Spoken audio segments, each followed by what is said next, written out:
The internet can be a really scary place, especially social media. Anyone can say anything about you at any time. Today, I'm giving you a lawyer's reaction to my ex-fiancé sued me for $9 million, which was a video posted by Bryan Johnson. Bryan Johnson, over the last few years, has gained a massive following. Bryan produces content related to biohacking, longevity, and the reason why I wanted to react to this video is because our firm represents a lot of public figures and high-profile clients, and these situations come up. So we're gonna go through Bryan's video to see what happened, and then I'll be discussing how we handle this as lawyers strategically, legally, and publicly. So let's jump into it. My former fiance threatened to make scandalous public accusations about me unless I paid her $9 million in 1 week.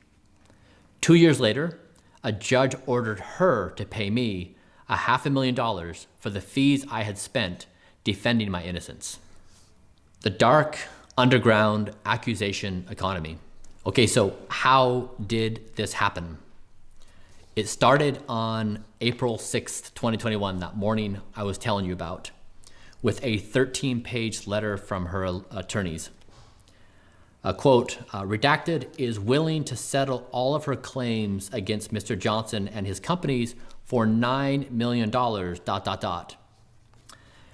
This was surprising because after over a year of our relationship ending, for the first time ever, she was accusing me of a wide range of, quote, abusive and perverse behaviors. I mean, the red flag right out the gate to me, because a long demand letter, 13 pages, that's pretty aggressive, right? But if you hire a lawyer to draft something for you, you expect it to be scary, and it is scary getting a demand. But setting that aside, the 1 week response is the biggest red flag to me, and where I'm like, is this extortion? The amount of money comes into play, but the 1 week turnaround is not common practice, especially in the legal industry. It's pretty common to have a 2 week turnaround because it takes time to analyze legal claims. And so essentially backing someone into a corner and threatening essentially to destroy someone's reputation, because that's the bottom line here. You do A, B, and C, and if you don't, I'm gonna take this to the public. And so I think reasonably in those situations, the first thing you're gonna feel is panic. And what you do immediately after that is you seek legal counsel. Through her attorneys, she threatened to make her allegations public if I didn't pay her that $9 million in 1 week. Receiving this, WTF. What claims? What wrongdoing? Is this April Fool's? Am I being punked? I am so confused. This is a person whom I'd once had the most beautiful relationship with, and now she was unrecognizable to me. I double-clicked on the email and I started reading the letter, and the contents were shocking. I felt paralyzed. What was even more shocking was that my fiance and I had signed a separation agreement a year earlier when ending our relationship. We both agreed to walk our separate ways.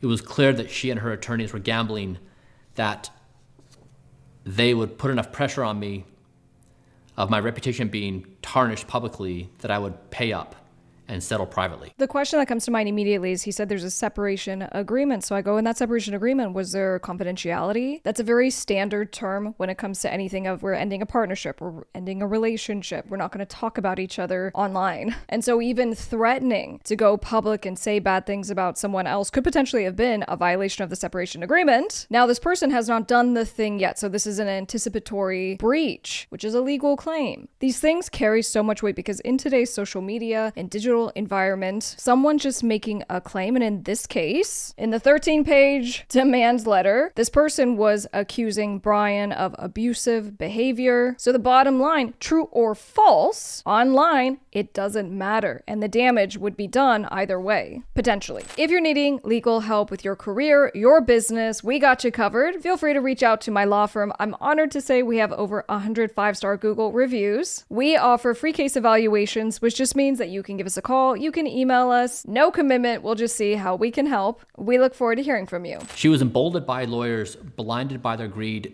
to take advantage of her vulnerabilities and exploit my wealth.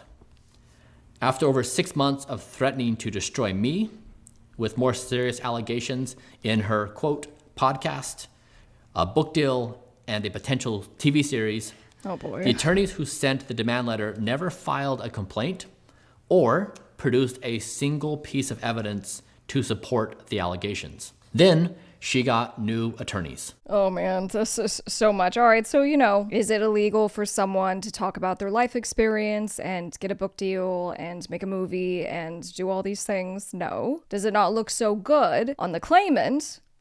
You tell me. But the switching the lawyers, again, just a really big red flag, because here's the thing. Lawyers get sanctioned. Lawyers get spanked for bad behavior if they are engaging in unethical practices, such as trying to squeeze someone for money or engaging in sanctionable conduct. For example, taking legal positions, filing lawsuits that are frivolous, that have not been actually researched ahead of time to see if the claims are real. So it's a red flag if someone has changed counsel, because sometimes it means that the attorney said, I'm not going to do that.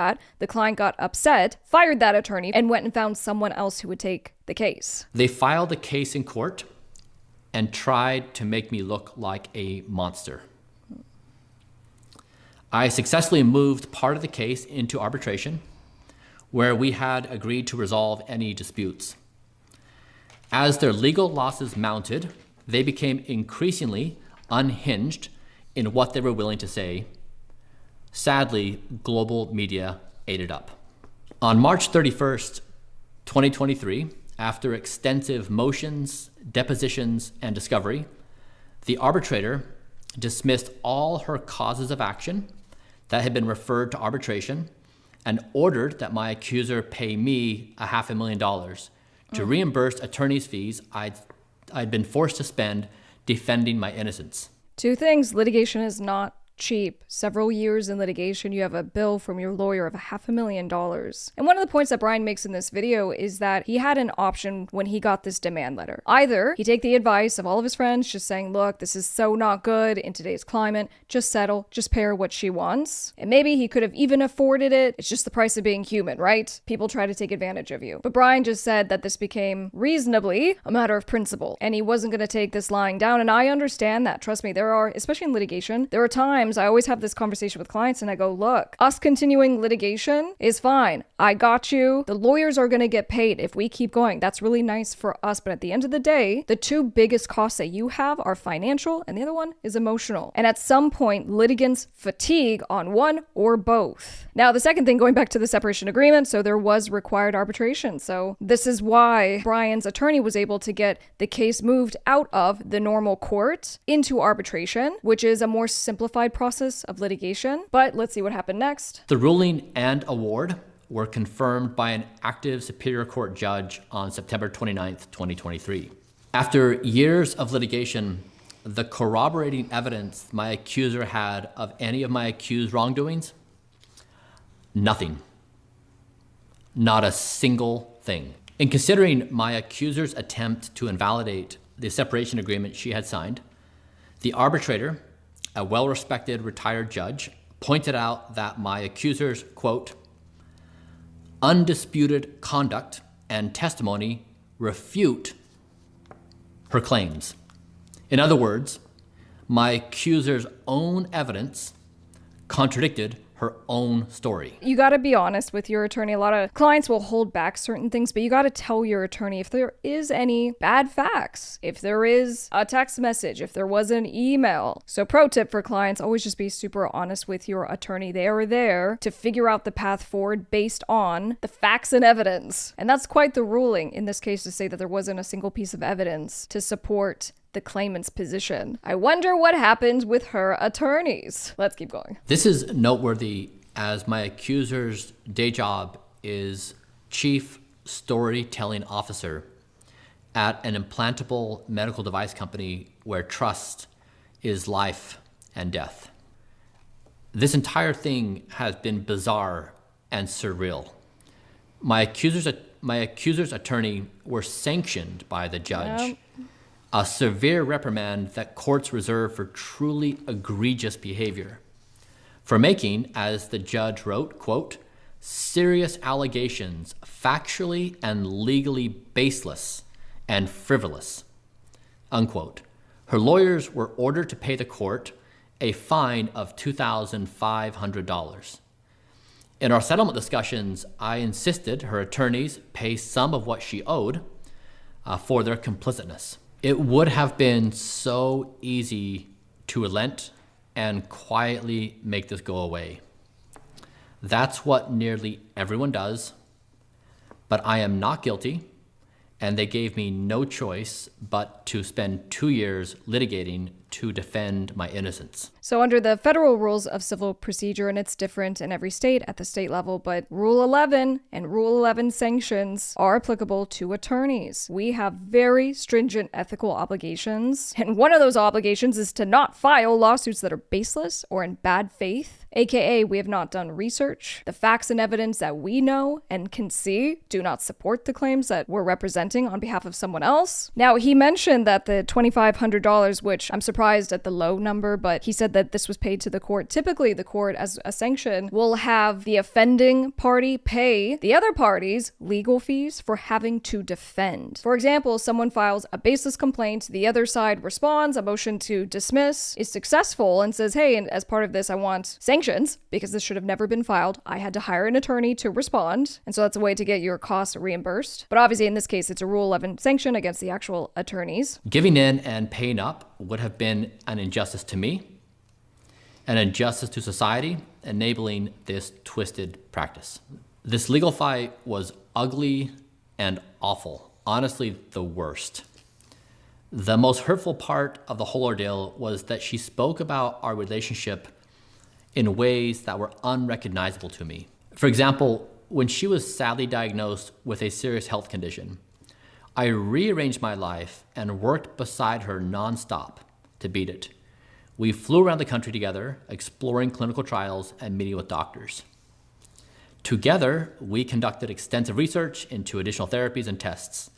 It was our shared, omnipresent focus. When tests showed that she was in the clear and it was time to celebrate her new lease on life, who was the one person in the world that she invited to be by her side at this sacred event? Me. She honored my unwavering devotion to her well-being. The case is now wrapped and behind us. This time with a promise that she won't sue me again. A provision the previous agreement didn't have, and which allowed her and her attorneys to weaponize the legal system for over 2 years. Okay, so he didn't address the confidentiality piece, whether there had been one. He didn't say he countersued her for breach of contract, but he did say that the separation agreement did not have a release of claims. So this is what I always say with people who are using ChatGPT and AI to help with contract drafting, is that AI is missing key language. And that's the thing, having something really simple can backfire, or just having a contract in general that misses something like this then results in the loss of 2 years of someone's life litigating over something potentially that could have been prevented. So look, in these kinds of things, these situations, the counterclaims that come up because sometimes someone just takes to social media and they start saying the things. In this case, there was a lawsuit filed. It became very public. This is why Bryan tried to take control of the narrative and to tell his side of the story. And obviously he waited until this whole thing was over to address it. But when you have someone saying something that is false, very important, that is false about you online, you have potential claims of false light, defamation, and then you get into emotional distress. So the legal claim is intentional infliction of emotional distress, because for a lot of people, coping with normal life becomes extremely difficult as you are now navigating a legal system on top of everything else. One of my favorite comments on the YouTube video goes, this guy fought a 2-year court battle against false accusations from his fiancée and still was achieving 100 out of 100 sleeping score, 30-day streams. Just wow. I'm not gonna lie, I have followed Bryan for a while. I've learned a lot, and I do want to say Bryan closed his video by talking about how he chose, for the settlement funds that are owed to him now by this accuser, he chose to set up a trust, and he is going to route the settlement funds that are paid to this trust to support the accuser's medical needs, and that her health has unfortunately declined, especially for the clients that we've represented just for years and years, you know, seeing them through situations like this and understanding how difficult it is on your life. What I would say is pick your battles. When it's time to fight, it's time to fight, and never be afraid to stand up for yourself. Public figures live under the constant threat of reputational harm. And they actually do have many strangers online saying very mean, hurtful things all the time. And so it's important to have a plan and a team to help you manage the crisis. And sometimes part of the strategy is that you say nothing publicly. You don't address it. But you need to think through this strategically before you ever do anything. Because it's not just public, it's not just legal. It's public, strategy, and legal. And navigating the storm is something you're just going to have to do throughout, hopefully, what will be a long-term career, a successful business. If you guys are fans of Bryan Johnson, drop a comment down below. Don't forget to subscribe, and I'll see you on the next one.